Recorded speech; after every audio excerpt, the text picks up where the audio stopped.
جی اس وقت ہم جیلم کینٹ میں کھڑے ہیں. وہاں پہ ہمارے دوست ہیں خان صاحب. ہاں جی.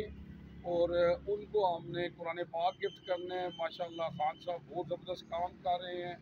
گنے کا رس بنا رہے ہیں وہ جناب ماشاءاللہ بہت زبردست اور بہت پیاری جگہ بڑی سکون والی جگہ پہ لگایا انہوں نے اور بڑا صفائی کے ساتھ کام کر رہے ہیں. میں نے آیا ادھر پیا اور بڑا اچھا لگا مجھے.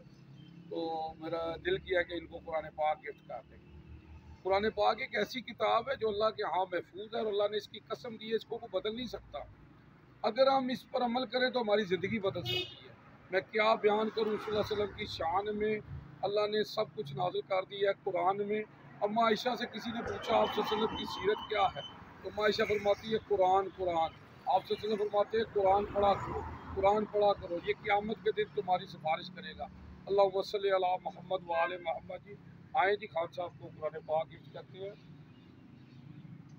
جی السلام علیکم خان صاحب کیسے ہیں آپ؟ ٹھیک ہے اور کام سب ٹھیک ہے؟ مسئلہ پرابلم تو نہیں؟ تو آپ جناب جی آپ کو قرآن پاک گفٹ کرتے ہیں جناب. تو آپ سے ہم نے جناب ایک وعدہ لینا ہے کہ ہماری اکثریت چراغ کے نیچے ہم لوگ ہیں جو قرآن پاک کو ترجمے سے نہیں پڑھتے. تو ہماری کوشش ہے اللہ ہماری اس کوشش کو قبول کرے. اس میں کوئی دکھاوا نہ ہو. ہاں جی کہ آپ سے صلی اللہ علیہ جس نے قرآن کی آیت کو سمجھ کے پڑھ لیا ہے نا اس نے اللہ کی راہ میں سرخ اونٹ صدقہ دی.